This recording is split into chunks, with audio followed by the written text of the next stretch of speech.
Hello again, sleepy traveler, and welcome back to the Snooze Files.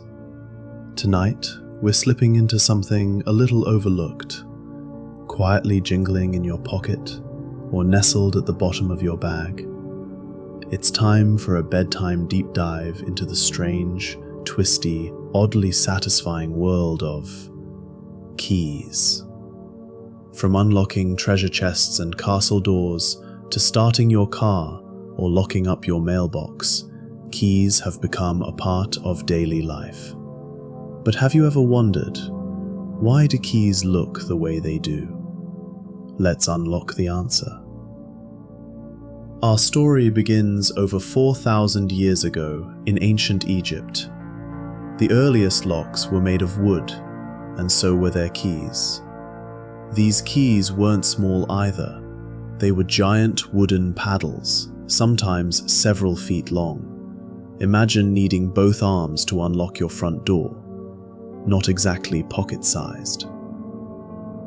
These early Egyptian locks used a simple mechanism: wooden pegs inside a door that could be lifted by matching pegs on the key. When all the pins aligned, the bolt would slide open. This is the humble ancestor of what we now call the pin tumbler lock.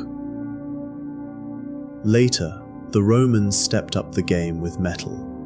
They created sleeker locks made of bronze and iron, and keys that were small enough to wear as rings. In fact, wealthy Romans often wore their keys as jewelry to show off their status, because having something to lock up meant you had valuables worth protecting. As we enter the Middle Ages, keys began to get fancier. Locksmiths started adding ornate bits and notches to the blades. These weren't always for function, many were for flair. The more intricate your key, the harder it was to copy. So keys became a kind of signature, customized and unique. Like a medieval password made of iron. Fast forward to the Industrial Revolution. With new precision tools, locks and keys could be mass-produced. This is when the modern skeleton key rose in popularity, one key that could open many similar locks. But it wasn't until the mid-1800s that we got the flat, ridged key most of us use today. Linus Yale Jr., an American inventor, developed the modern pin tumbler lock and the familiar jagged-edged key to go with it.